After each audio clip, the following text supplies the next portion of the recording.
Hi, Ched. Napatingin si Ched sa pinagmulan ng tinig. Napailing siya nang makita niya si Nadine.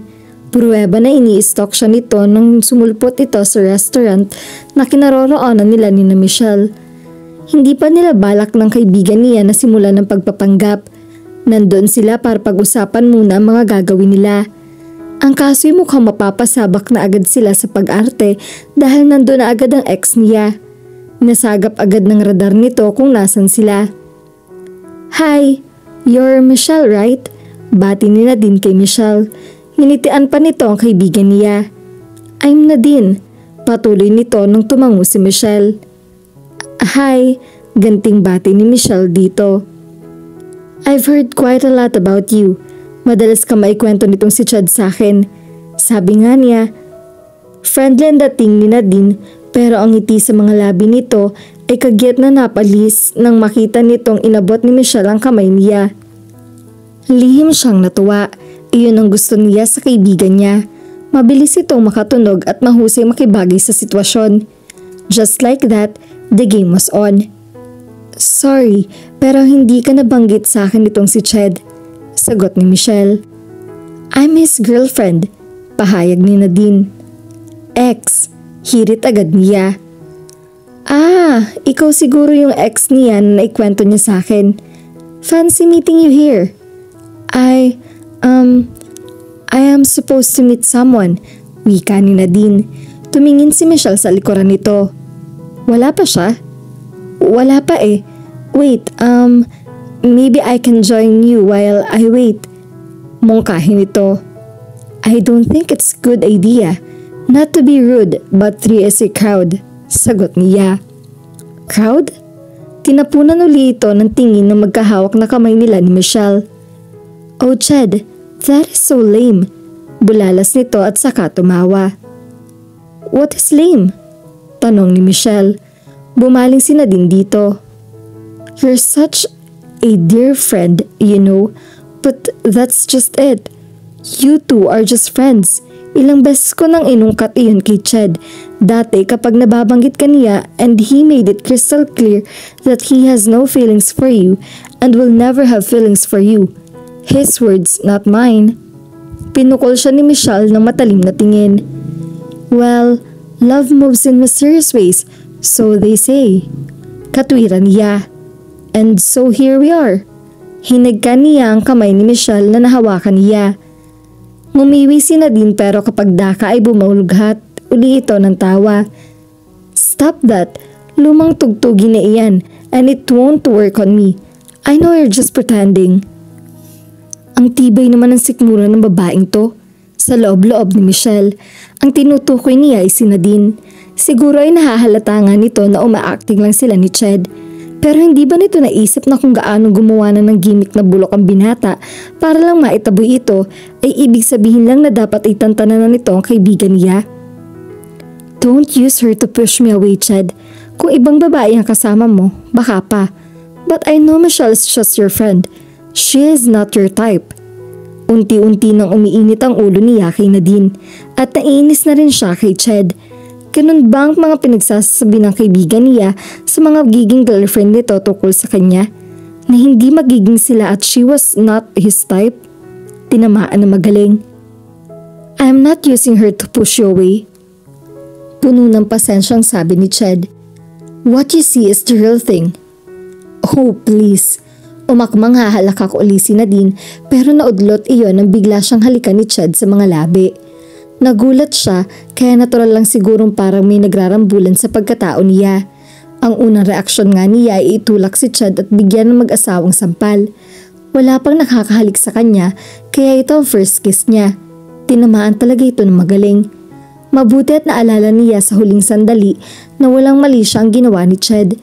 Siguro ay napuno na lang ito kay Nadine. He must have wanted to wipe the smug look on the woman's face. Hitsura iyon ng isang babaeng hindi tatanggapin na inaayawan na ito ng isang lalaki. And with good reason perhaps.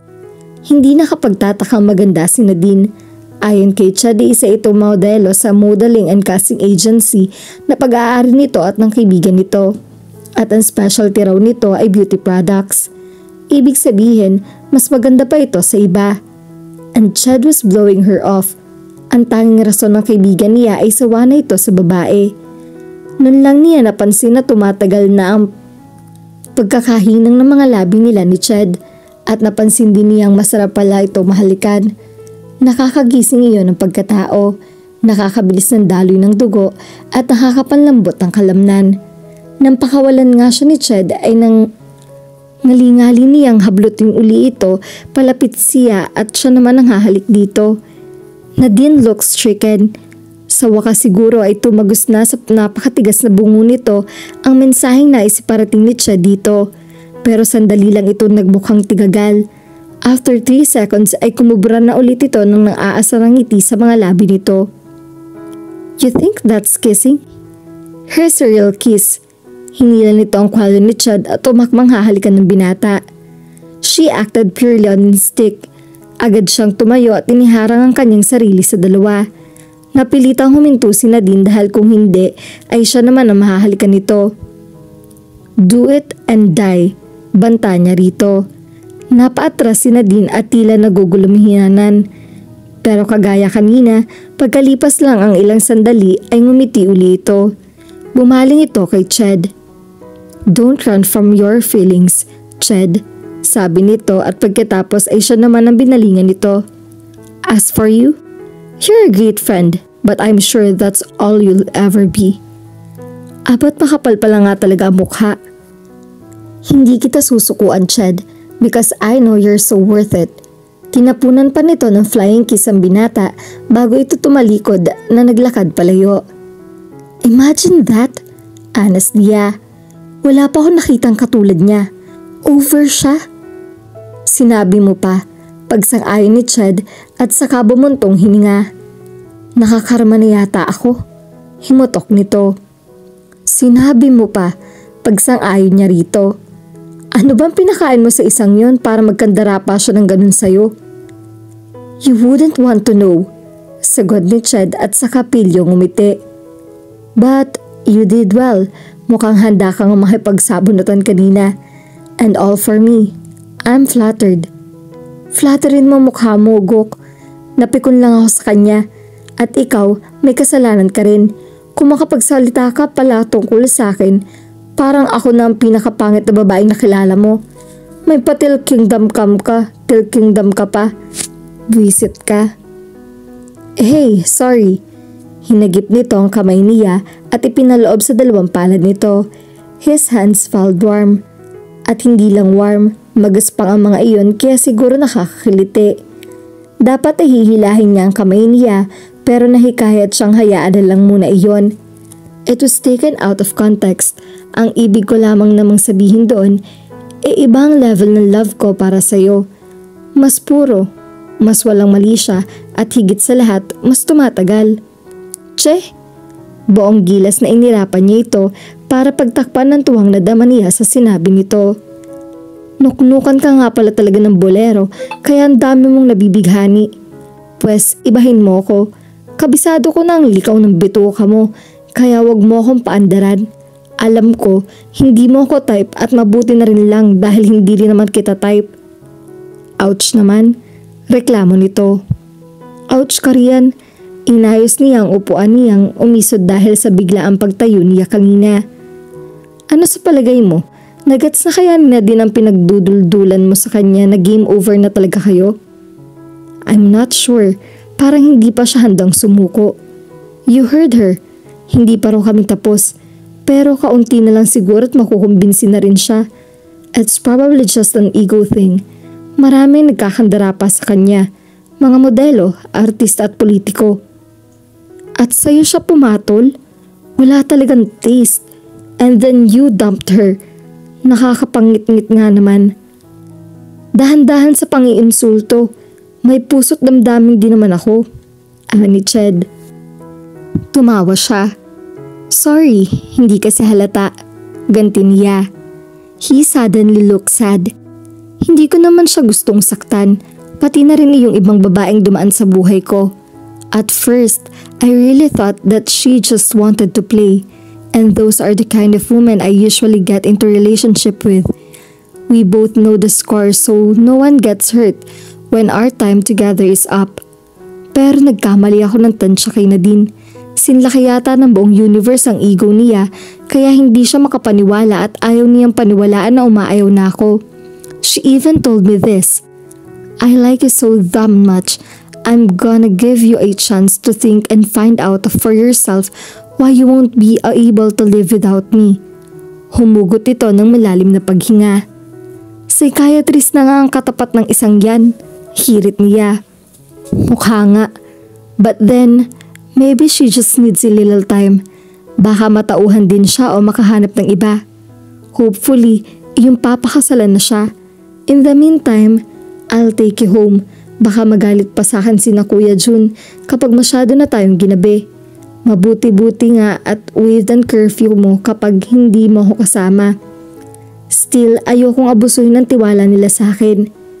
Napasimangot siya. May kaunting freedom na siya pero kulang pa. At her age, she should be able to come home at whatever time she damn well pleased. Umiiwas lang siya sa komprontasyon at samaan ng loob kaya hindi siya sinusuway ng mga kapatid niya.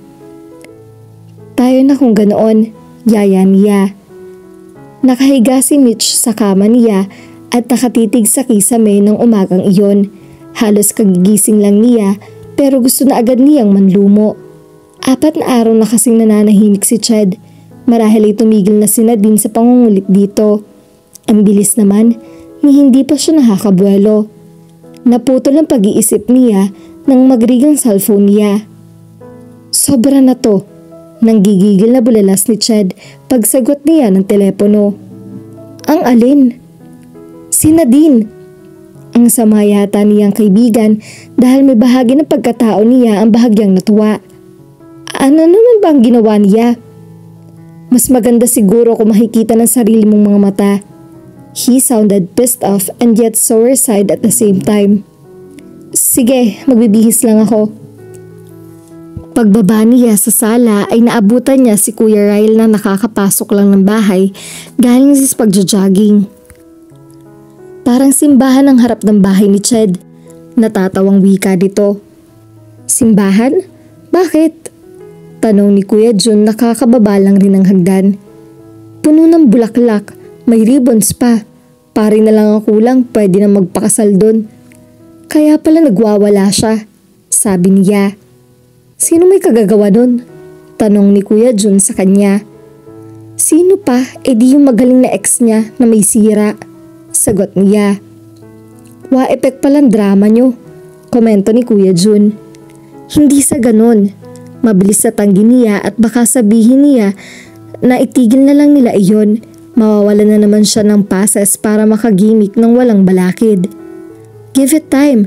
Magsisink in din sa napakatigas sa kokote ng babaeng iyon na nag-move on na si Ched. Kung hindi mo lang kaibigan simulat sa pulang isang yun. Hirit ni Kuya Jun. I know, brother dear. O sige, pupuntahan ko na muna siya. Mabilis niyang umalis sa bahay. Pagdating niya sa bahay ni Ched ay nakita niyang hindi lang pala bulaklak ang ikinabit at isinambulat ni Nadine sa bakuran ng lalaki.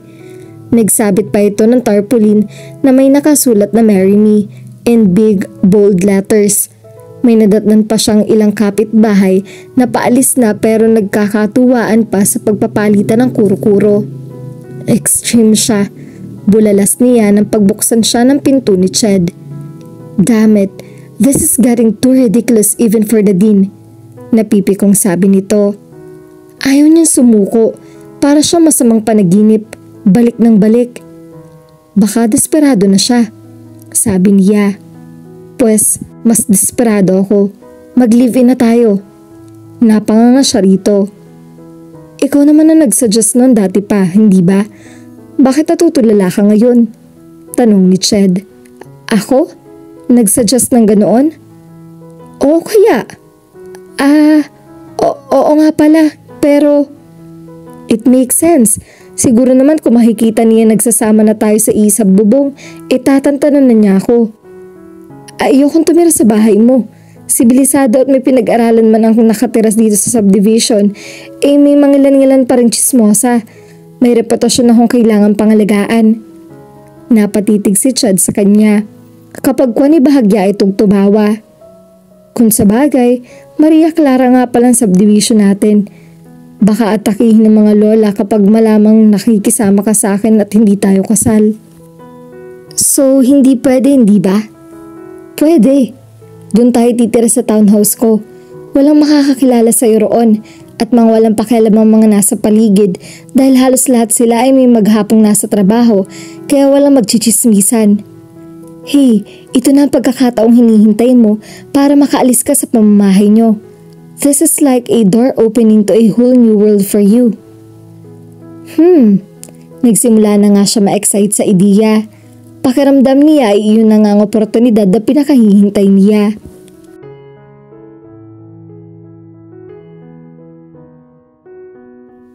At dito na po nagtatapos ang ating kwento. Sabay-sabay po nating abangan ang susunod na kabanata. Maraming salamat po. God bless and stay safe.